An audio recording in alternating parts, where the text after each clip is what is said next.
Prontinho, pode iniciar. Então, boa noite a todos aí, né?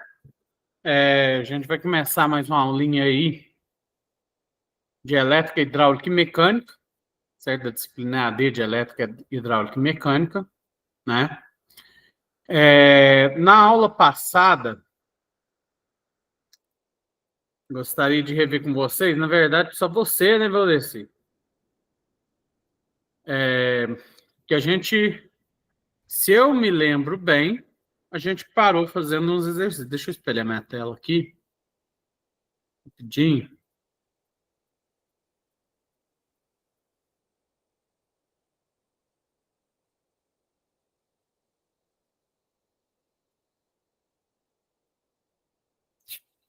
É, Você poderia me dizer se você lembra se a gente fez esse exercício ou não?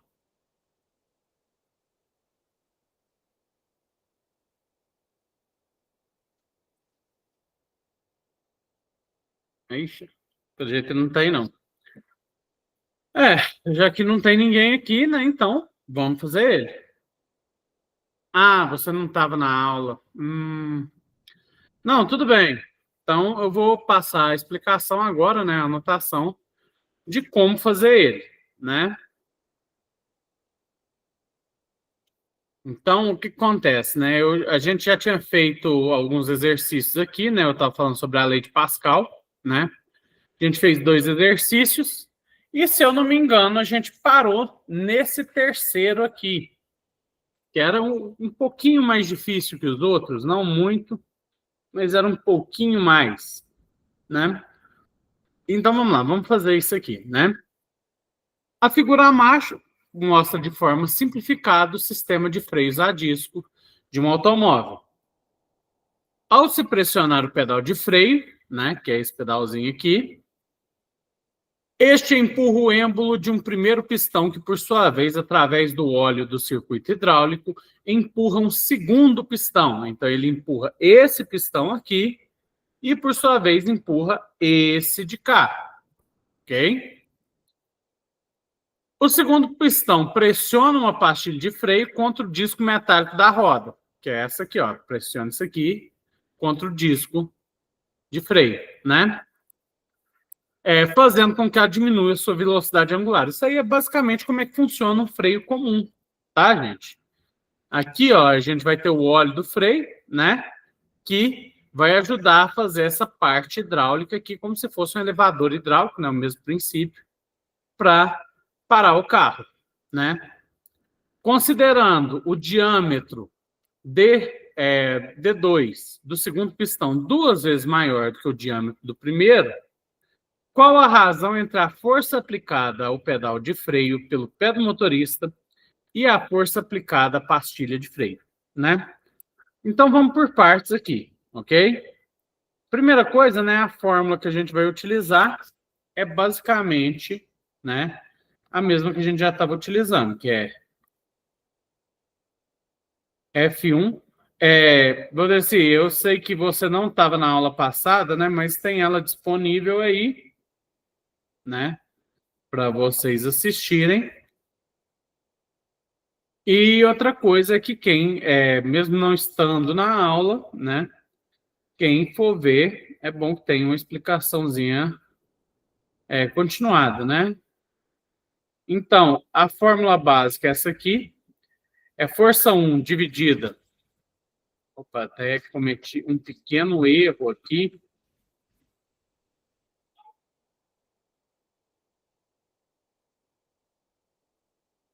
Isso aqui não é diâmetro 1, não.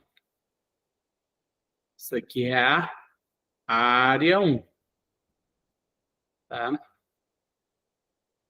Vai ser igual a F2 dividido pela área 2. Tá? Então, isso aqui é o básico que eu vou usar. Outra coisa, o que as informações que a gente tem? A gente tem aqui, né, que D2, né, o diâmetro do pistão 2, aqui, ó, ele é 2 vezes o diâmetro do pistão 1. Isso aqui é uma das informações. E o que ele está me perguntando aqui? Né? Então, ele está me perguntando a razão entre a força aplicada ao pedal de freio do pé do motorista e a força aplicada à pastilha de freio. Ou seja, o que ele está me perguntando é F1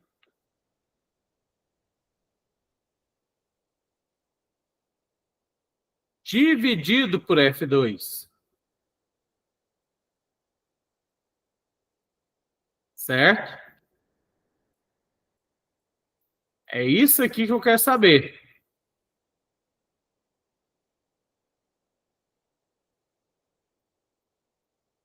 Então, aqui, ó. Isso aqui que eu quero descobrir. Então, vamos por partes, né? Primeiro de tudo, eu não tenho essas áreas, certo? O que eu tenho aqui é o diâmetro, né? Esse diâmetro aqui, tem gente que gosta de fazer a conduzir com diâmetro. Eu acho que é mais fácil com um raio, né? Quem quiser fazer com diâmetro também pode fazer aí, mas eu prefiro com raio. E se a razão do diâmetro é 2 vezes, do diâmetro 2 é 2 vezes o diâmetro 1, o raio 2 é 2 vezes o raio 1, já que o raio nada mais é do que a metade do diâmetro. Então, né, o que que a gente tem? Que a área 2 é igual. Área, gente, área de um círculo é o quê? Π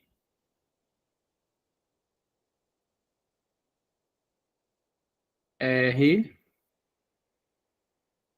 2 ao quadrado. E a minha área 1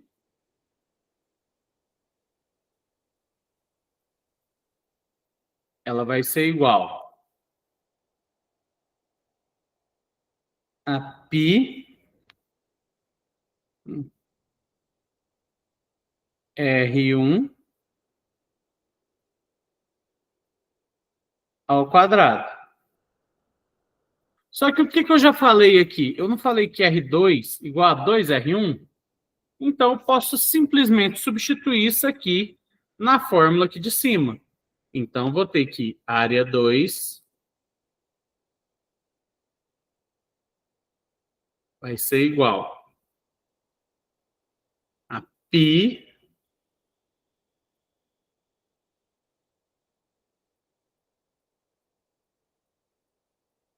que multiplica 2R1, né, ao quadrado. Ok? Ah, por que eu não coloquei aqui o 2 de fora desse parênteses? Por que eu coloquei esse parêntese? Esse parêntese é o seguinte, ele indica que tudo que está aqui dentro está elevado a 2. E é verdade, porque o raio 2 ele é 2 vezes R1, mas isso é um valor, tá? Então tem que ser dentro do parêntese. E por isso aqui, eu já tiro que minha área 2 ela vai ser igual, né? 2 ao quadrado é 4. 4. Π continua a mesma coisa, né? Porque não está elevado ao quadrado. 4π R1 ao quadrado. Ok? Só que o que acontece? 4πr1 ao quadrado. πr1 ao quadrado. Aqui eu já tinha falado que πr1 é igual à área 1. Então, eu posso simplesmente dizer que a área 2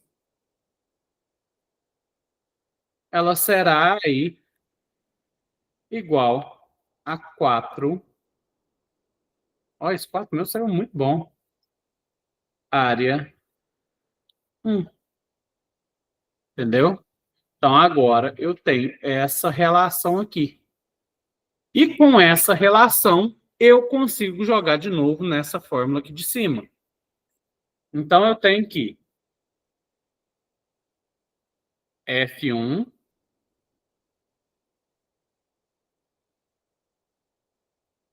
sobre área 1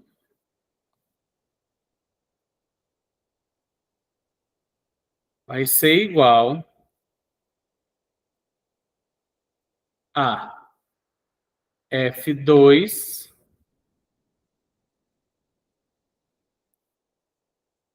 sobre...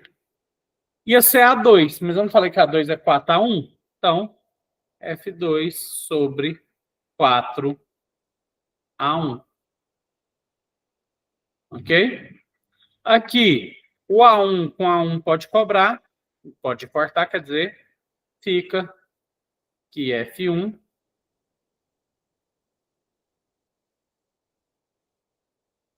é igual a F2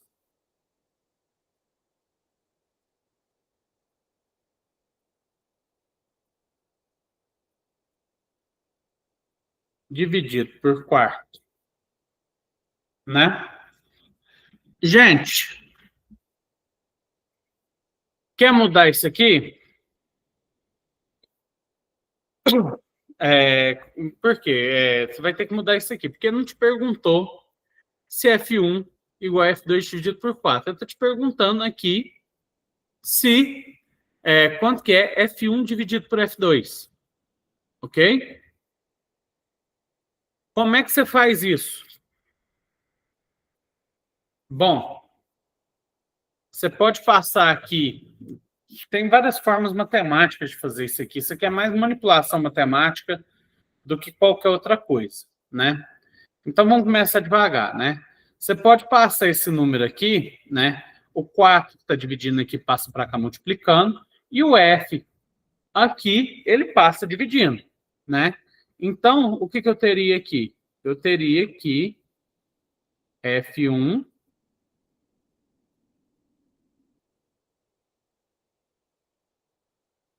que multiplica 4 e divide por F2.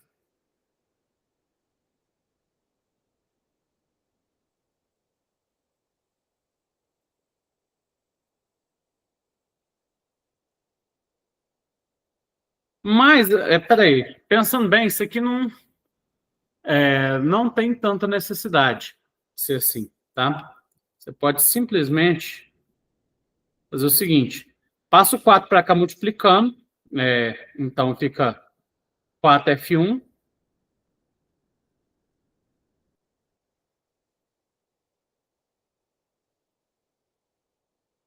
igual a F2.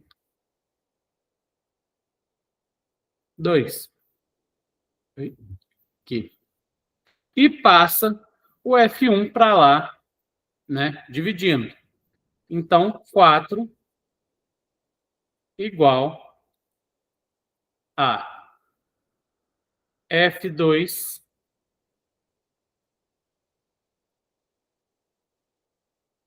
sobre F1.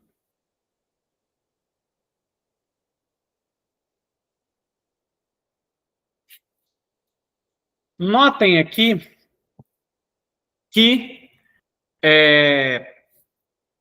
esse número aqui, isso aqui não é exatamente o que eu quero. Eu sei que F2 sobre F1 é igual a 4, mas eu quero saber F1 sobre F2. Isso aqui a gente utiliza na matemática uma propriedade, né? Que eu vou pegar e eu posso elevar os dois lados a menos 1, certo? Ou eu troco eles de cima para baixo, né? Aí eu falo, aí você pensa assim, não, mas que lógica é essa? Como assim troca de cima para baixo, né? Aqui é como se eu tivesse 4 sobre 1, né? Quando não tem nada embaixo é 4 sobre 1. O que eu posso fazer? Eu posso trocar os de cima com os de baixo. Então, eu posso falar que 1/4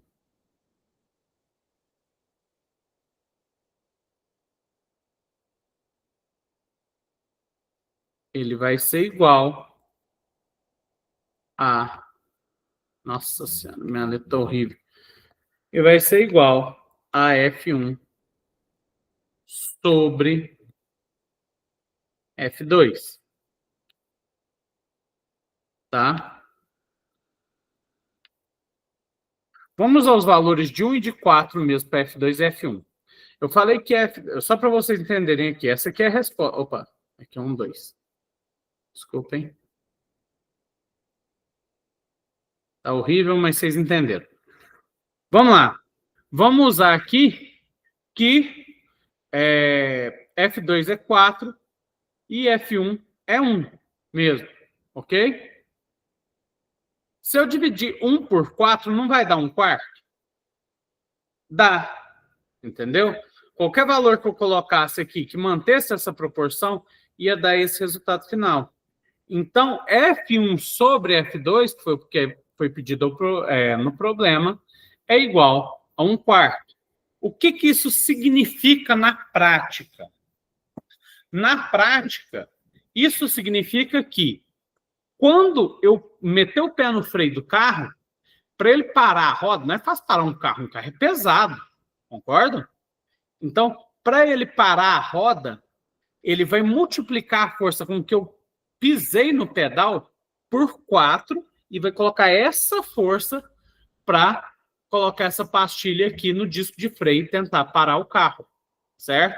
Então, essa parte Pascal, ela é muito boa porque ela revolucionou essa parte da indústria, certo? Você consegue fazer as coisas mais fáceis, não precisa de uma força assustadora para resolver seus problemas. Tudo bem?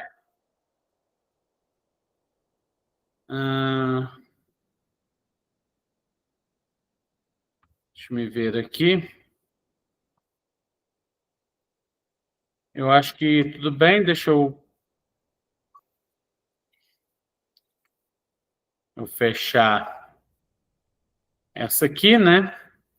Vou descer, tá só você online. Você tem alguma dúvida?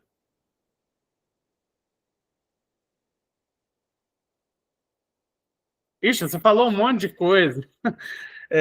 Desculpa, vou descer, porque lá na tela que eu fico, eu não vejo essas coisas, tá? Você tem alguma dúvida? Você quer que eu volte lá?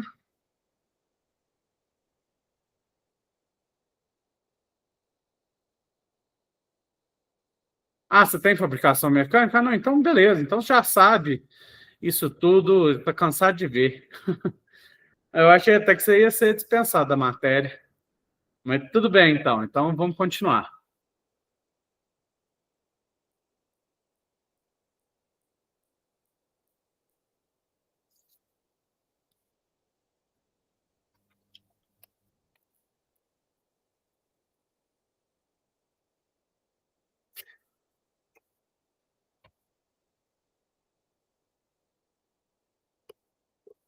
Deu. Beleza, vamos lá continuar, né? Opa. Ah, tá. Vamos lá, né? Dentro dos conceitos, né? Um dos conceitos interessantes aí dessa parte, né? Lembrando novamente, apesar da gente falar um pouquinho da mecânica e tal, muito de leve da elétrica, né? Você não estava na primeira aula, então vou te avisar isso aí.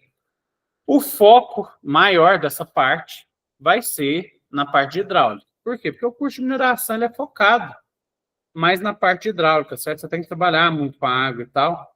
Então vai ter um maior destaque aí. Mas a gente vai ver um pouquinho das outras partes mesmo, mas isso é bem pouco. Vamos lá.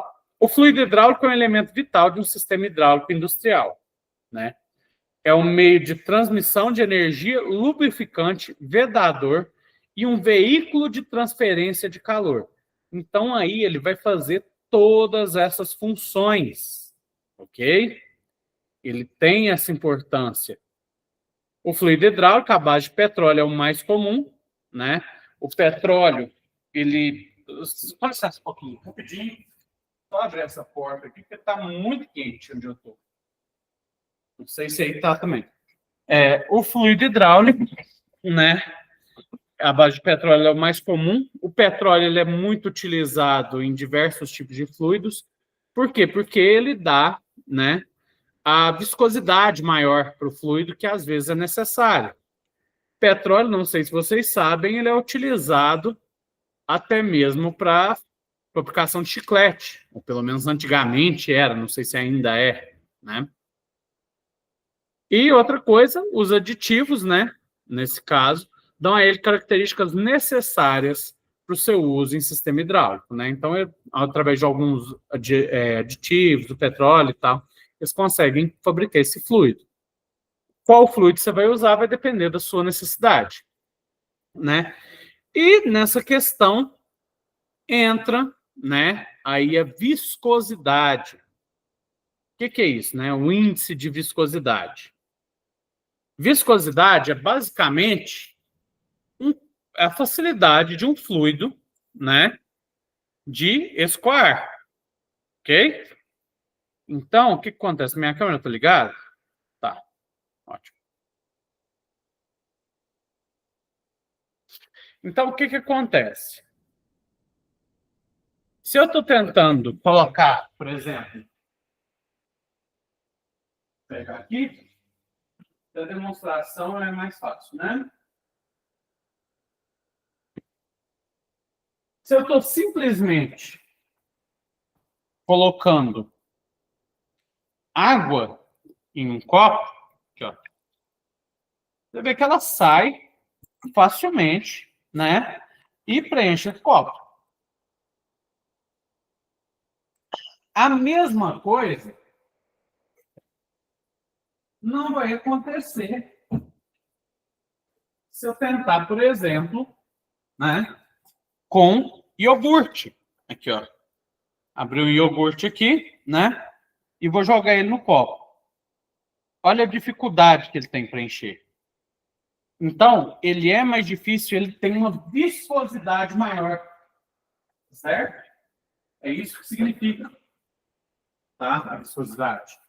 Então, ele basicamente, esse índice de viscosidade, né? Ele vai ser um número que indica como esse fluido varia o seu valor de viscosidade quando a temperatura muda. Todos eles têm um valor de viscosidade. O índice ele vai falar quanto ele muda, certo? Por quê? Porque se eu aqueço um líquido, qualquer líquido que eu aquecer, ele tende a ficar menos viscoso. Vamos lá. Pensa num melado, por exemplo. Sabe aquelas garrafas de melado que a gente compra, não sei o quê?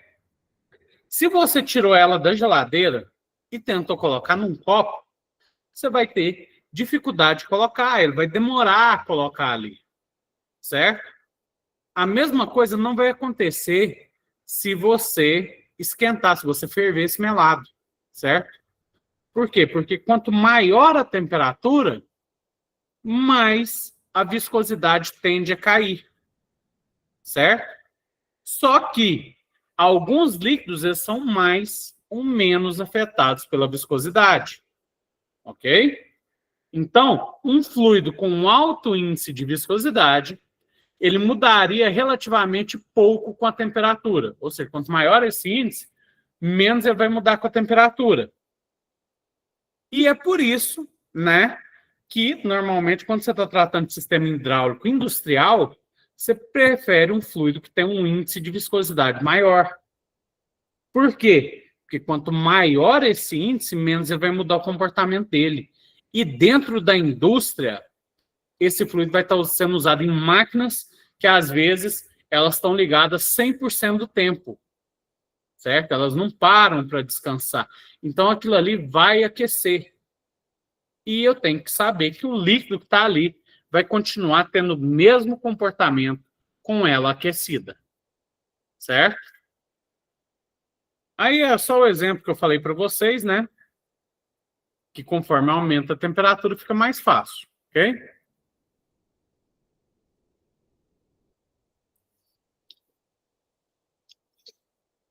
Existem também tipos de fluxo. Como eu falei, o líquido vai escoando, né? E você precisa saber o tipo de fluxo que está sujeita a sua máquina aí, ou talvez um cano por onde está passando esse fluido e tal, para ver como é que funciona. Existem dois tipos, basicamente. Um tipo é o fluxo laminar e o outro tipo é o fluxo turbulento. Fluxo laminar é caracterizado por trajetos suaves e regular de partículas do fluido, em contraste com o fluido turbulento. Então, o fluxo laminar aqui está à esquerda, né? Então, basicamente, as moléculas aqui de líquido, elas vão correr firmes numa direção, né? Vocês veem aqui que parece que os do meio correm mais rápido, né? Se tivesse mais gente, eu até perguntaria por quê, mas como você está sem microfone, porque o que acontece? Aqui nos cantos, né, desse tubo aqui, eu vou ter atrito com a parede, né? Então eles ficam um pouco mais lentos. Então no meio eles correm melhor, mas de certa forma escorre de forma regular, com a mesma velocidade, mesmo sentido, né? A mesma coisa não acontece no fluxo turbulento. O fluxo turbulento ele varia, vira de lado, vira para o outro, tem alguns mais rápidos, tem alguns mais lentos, certo? Basicamente do jeito que está simbolizado aqui, ok? Então ele tem um movimento muito irregular das partículas do fluido.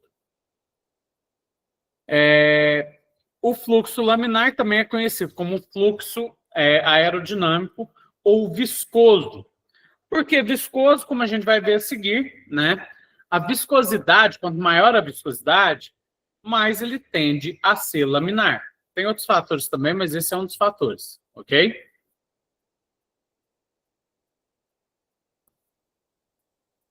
Então, quando um fluido está fluindo através de um canal fechado, como tubo ou duas placas, né?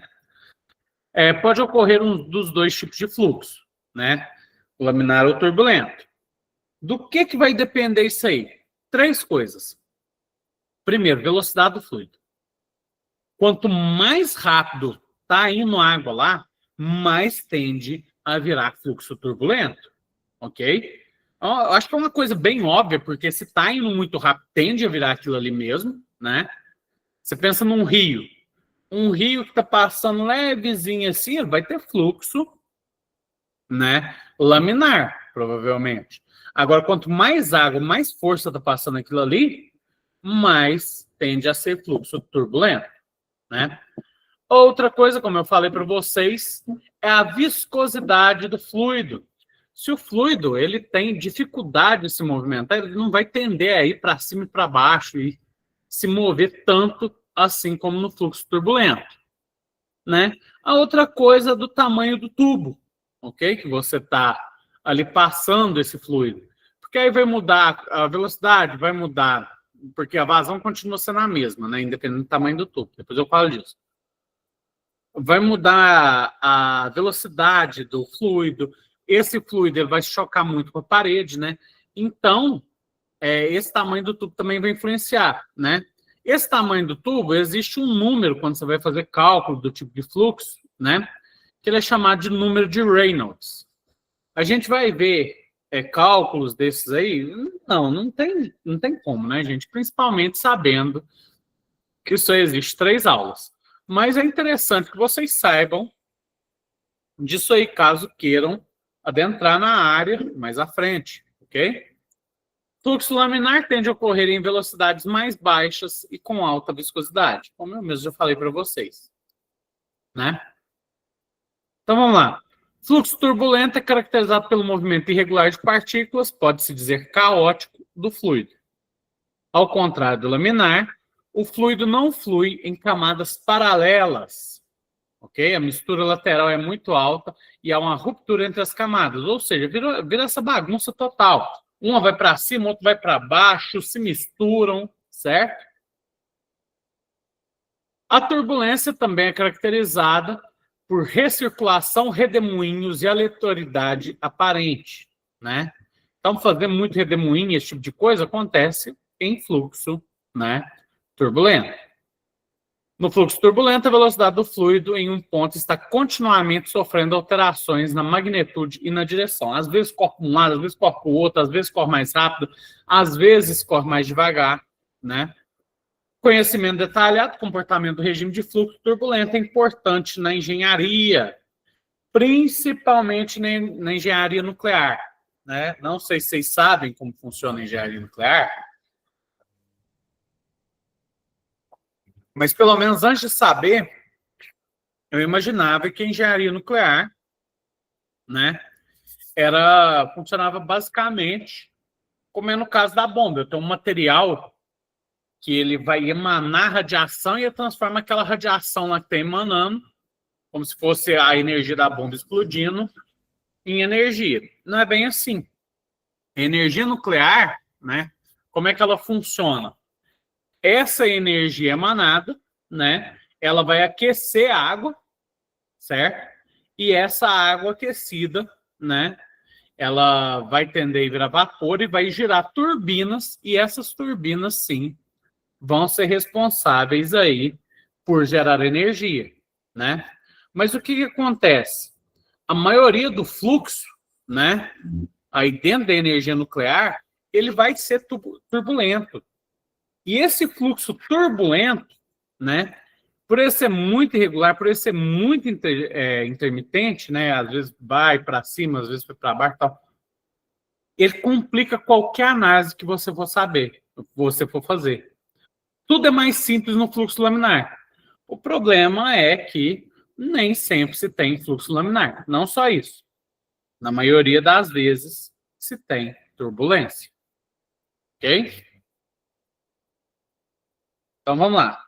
Isso aqui é um pequeno exemplo, né, de fluxo de escoamento e tal. Aqui eu tenho um fluxo passando, né, de água, de líquido, está passando por aqui, e eu coloco uma barreira aqui.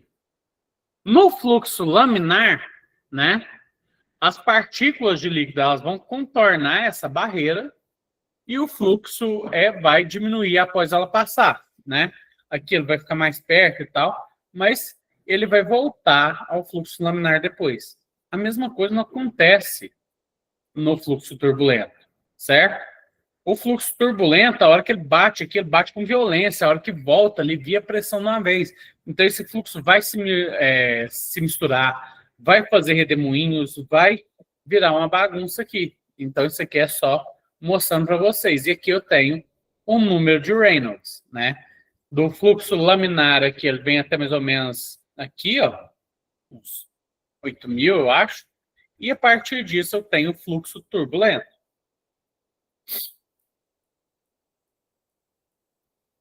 Então, aqui, ó, eu tenho alguns problemas, né? Por exemplo, aqui eu tenho, por exemplo, um cano, né?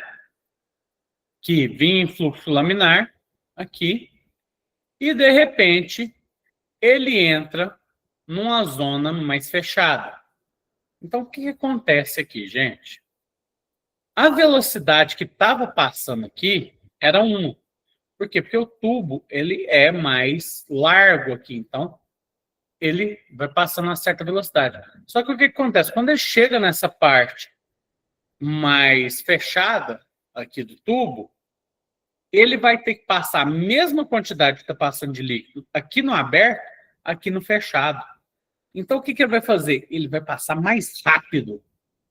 É por isso, por exemplo, que quando a gente está lavando, por exemplo, aguando as plantas, né, com a mangueira, se eu pôr o dedo na ponta da mangueira e fechar um pouco, a velocidade da água ela vai aumentar, vai jogar a água mais longe. Muita gente fala, vai aumentar a pressão da água. Não, não é a pressão.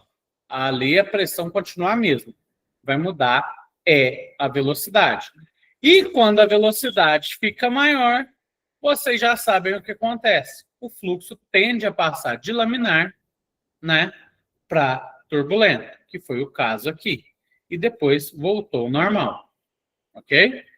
Então, é isso que aconteceu aqui nesse caso. Tá? Explicando essa figura aqui. Nos sistemas dinâmicos, o fluido que passa pela tubulação se desloca a certa velocidade. Essa é a velocidade do fluido, né? Que, de modo geral, é medida em centímetros por segundo, né? Então, o que acontece? Né? Quando está passando, ele vai ter uma velocidade. A unidade de medida dessa velocidade é centímetros por segundo. Ah, que outras medidas de velocidade tem? Vai ter a medida de velocidade até do seu carro em quilômetros por hora. Ou seja, uma medida de distância por certo tempo. Tá? Isso aí não vai mudar. Ok? O volume do fluido passando pela tubulação em um determinado período de tempo é a vazão, certo? Essa vazão, ela é simbolizada pela letra Q. Não é o B aqui, viu? É Q. Então, a vazão vai ser a velocidade que o fluido está, vezes a área do cano, no caso. Então, a área por onde está passando, o tamanho aqui do cano, ok? E, normalmente, ele vai ser dado em litros por segundo. Então, o que acontece? Para encher um recipiente de 20 litros em 1 minuto, o volume de fluido de um cano, em um cano de grande diâmetro, deve passar a uma velocidade de 300 centímetros por segundo. No tubo de pequeno diâmetro, o volume deve passar a uma velocidade de 600 centímetros por segundo para encher o recipiente no tempo de 1 minuto. Embora em ambos os casos, a vazão é de 20 litros por minuto, mas as velocidades do fluido são diferentes. Olha aqui para vocês verem, de todo jeito, vai ser enchida, né, um recipiente de 20 litros. E esses 20 litros eles vão ser enchidos em 1 minuto. O que vai mudar? Se eu tenho, né, um tubo menor, aqui eu vou ter que ter uma velocidade maior. A água vai sair com mais velocidade. Se eu tenho um tubo maior, a velocidade pode ser um pouco menor. Ok? Então, é isso que está mudando. Então, se eu quisesse fazer essa conta aqui, por exemplo, né, que isso aqui são outras variações, sabe, da fórmula e tal. Caso você queira descobrir o volume, caso você queira descobrir a área e tal. Mas a gente não precisa ver isso sobre agora, não. Certo? Então, a gente tem que Q igual a V vezes área, né? Então, vamos olhar em cada um dos casos, né? A vazão dos dois já foi dada, é 20 litros por minuto. Então, vamos usar aqui, né, o tempo em litros por minuto. Só uma coisa, né? O que acontece? Vocês têm que se preocupar com as unidades certas, tá? O que eu quero dizer com isso? Né? A questão dos litros, né?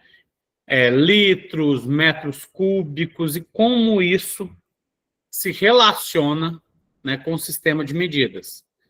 Não sei se vocês têm muita noção disso, mas o que acontece? A gente tem, dentro do sistema de medidas, decímetros cúbicos,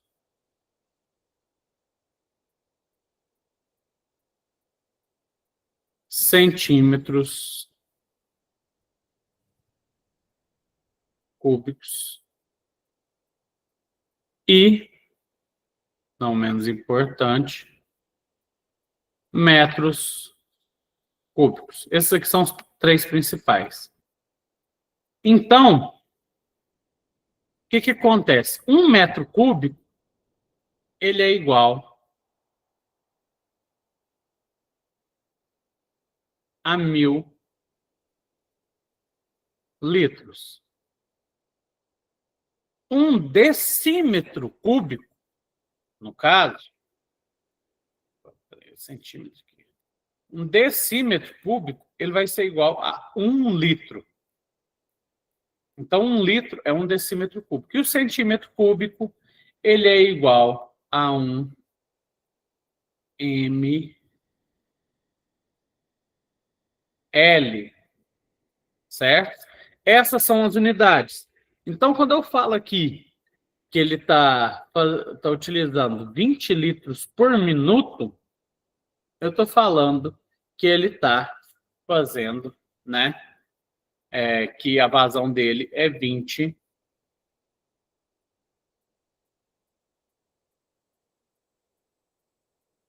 decímetros cúbicos por minuto. Fica só uma observação, tá, gente? Então, o que que acontece? Quando eu for tacar nessa fórmula, eu tenho que ter atenção a isso, por quê? Se eu estou usando aqui decímetros cúbicos, certo? A minha velocidade, eu vou poder usar ela em centímetros? A minha área, né, é centímetros por minuto, né?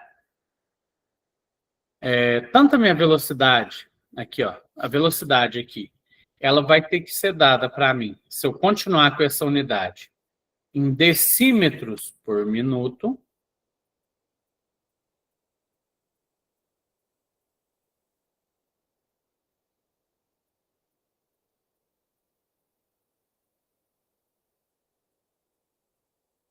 E a minha área, ela tem que ser dada, aqui no caso, em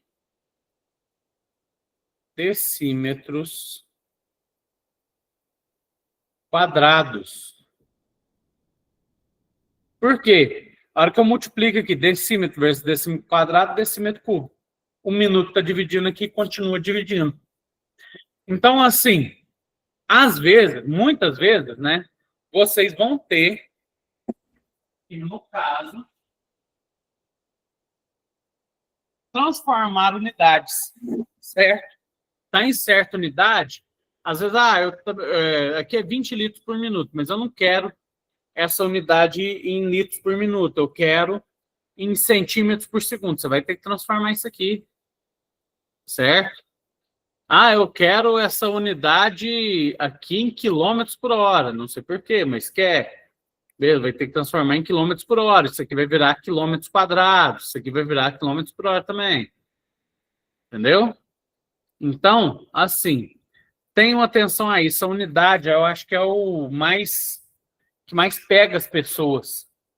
Que apesar da fórmula ser muito simples, Q igual a VA, você ainda vai pegar bastante nessa questão da transformação de unidade. Tá? Outra coisa que se deve ter em mente, né, na eficiência dos sistemas hidráulicos, né, é que nem tudo que você coloca lá, toda potência que você coloca lá, você tem a mesma eficiência na saída, certo? Você nunca vai ter, na verdade. Por quê? Porque você coloca 100% da potência, aqui, ó, potência elétrica foi de 100% aqui, né? Você já vai poder perder 5% no motor elétrico, você vai perder 10% da eficiência na bomba, 10% nas linhas, na válvula, você vai perder 5% ali no cilindro, no atrito que tem entre eles, né? Então, uma parte dessa potência hidráulica aqui que você está jogando, você vai perder, certo? Sempre é assim, mas era bom que não perdesse. Era ótimo. No mundo ideal, ninguém ia perder, mas essa não é a nossa realidade. Então, deve-se ter noção que a eficiência final, ela costuma ser de cerca de 75%. Tem coisa que pode afetar isso? É o que mais tem. Então, manutenção correta, se está tendo muito atrito, se está tendo sujeira, o que está acontecendo, tudo isso vai afetar a sua potência de saída. Aí se deve ter isso em mente, que não é para colocar ali aquela potência, você não vai colocar ela muito no limite, porque justamente pode dar problema de um jeito fácil, ok? Outro problema ali que acontece em algumas bombas é um fenômeno chamado de cavitação. O que é esse fenômeno de cavitação? Cavitação é provocada quando, por algum motivo, gera-se uma zona de depressão, ou seja, pressão negativa. O que acontece? Quando a pressão muda muito de repente. Quando isso ocorre, o fluido tende a vaporizar, formando bolhas de ar. Ao passar da zona de depressão, o fluido volta a ficar submetido à pressão de trabalho e as bolhas de ar implodem, provocando ondas de choque que provocam desgaste, corrosão e até mesmo destrói os pedaços rotores, carcaças e tubulações. Então, o que acontece, né, gente? A gente está vindo aqui com o líquido passando aqui por esse tubo, né? De repente, aqui tem-se uma zona em que o tubo afina muito. E se ela afina, né, eu vou formar uma pressão aqui, uma zona de uma pressão menor, né? E quando ele sai, ele vai, enquanto ele está saindo, ele está formando bolhas aqui, que ao sair e voltar para o trabalho normalmente, veja o formato dessa saída aqui é importante. Se fosse o mesmo formato, provavelmente não daria tanto problema, né? Então, nessa zona aqui, a pressão volta ao que ela era anteriormente. Quando ela volta, essas bolhas de ar que tinham se formado, elas vão tender a estourar, né? Para virar líquido novamente e voltar para o trabalho. Só que quando isso aqui estoura, e vocês têm que ter noção que isso aqui vai ser o tempo inteiro aqui, isso com o tempo vai corroendo toda essa parte, certo? Então você tem que tentar evitar esse fenômeno de cavitação. Aqui, ó, a gente tem, né, alguns exemplos aqui que eu coloquei, deixam claro o impacto dessas bolhas.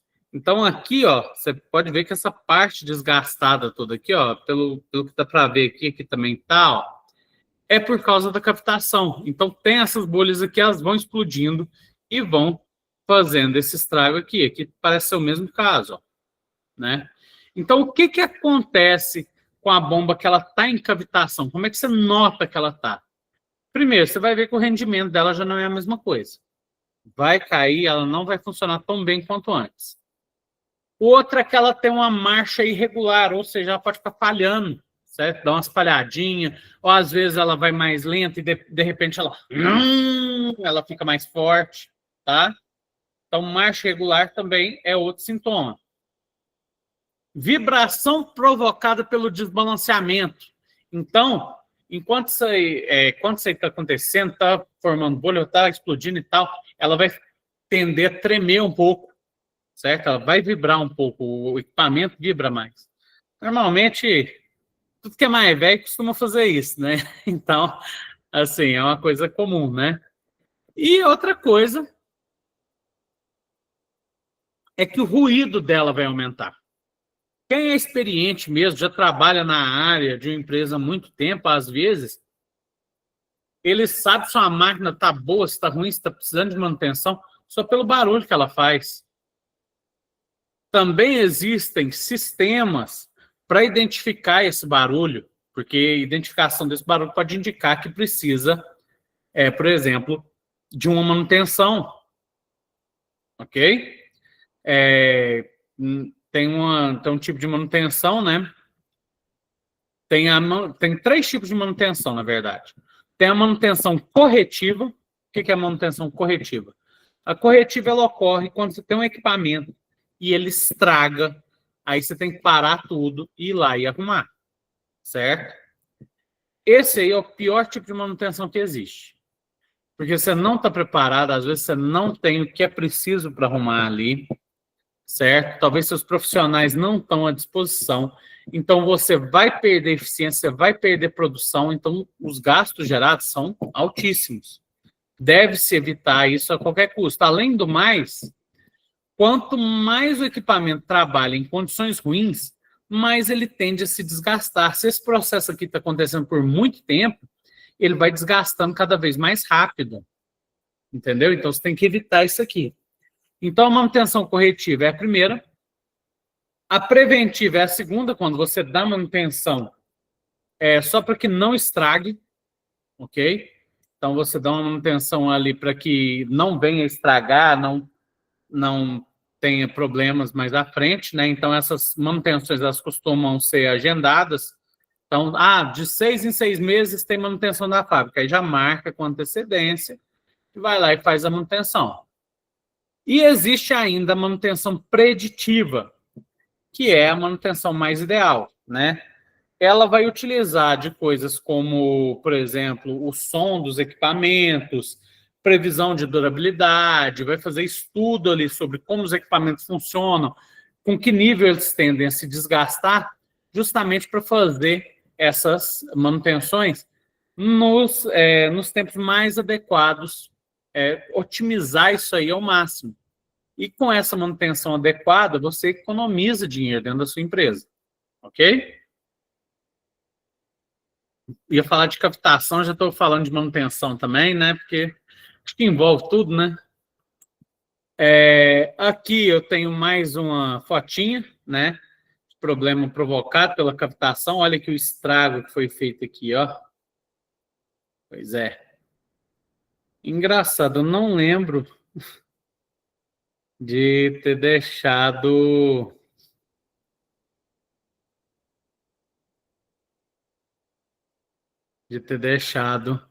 esse pintado aqui, né? Mas pelo jeito ficou e agora já foi, né?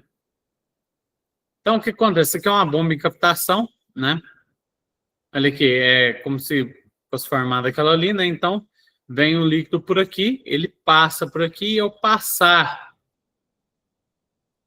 por essas rodanas aqui, a hora que ele sai aqui, tem, né, uma mudança. Ele foi espremido aqui para passar e ele tem uma mudança de pressão. Essa mudança faz com que as bolhas do outro lado elas venham a estourar, né? Fazendo buracos no equipamento, né? Causando problemas aí ao equipamento, ok? E aqui temos alguns exercícios, certo? Aqui temos o exercício 1, 2, 3, 4, 5, 6, 7, 8 e 9. Eu sei que parece coisa pra caramba, mas o que eu falo é o seguinte, gente.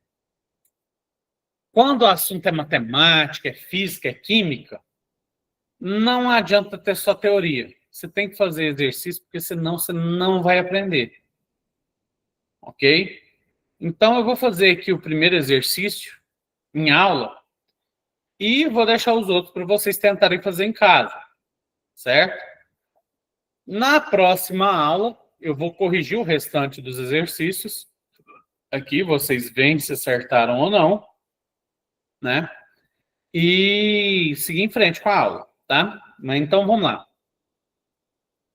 Com a vazão de água em litro por segundo, circulando através de um tubo de 32 milímetros de diâmetro, considerando a velocidade da água como sendo 4 metros por segundo. Então, vamos lá, vamos por partes aqui, o que está acontecendo, né? Primeira coisa, a vazão aqui está em litros por segundo. O que eu quero saber está em litros por segundo. Ou seja, decímetro cúbico. Ui, peraí. Eita. Desculpa, gente, aqui veio um aviso aqui que a minha bateria está acabando. Tá? Acho que eu não vou...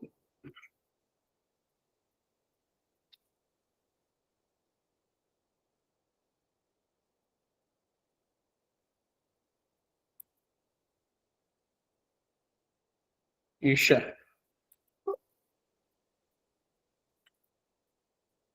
Eu acho que eu não vou ter jeito de fazer esse exercício, gente. Meu carregador está com um pequeno probleminha. Então, vai ficar para vocês fazer. Tá?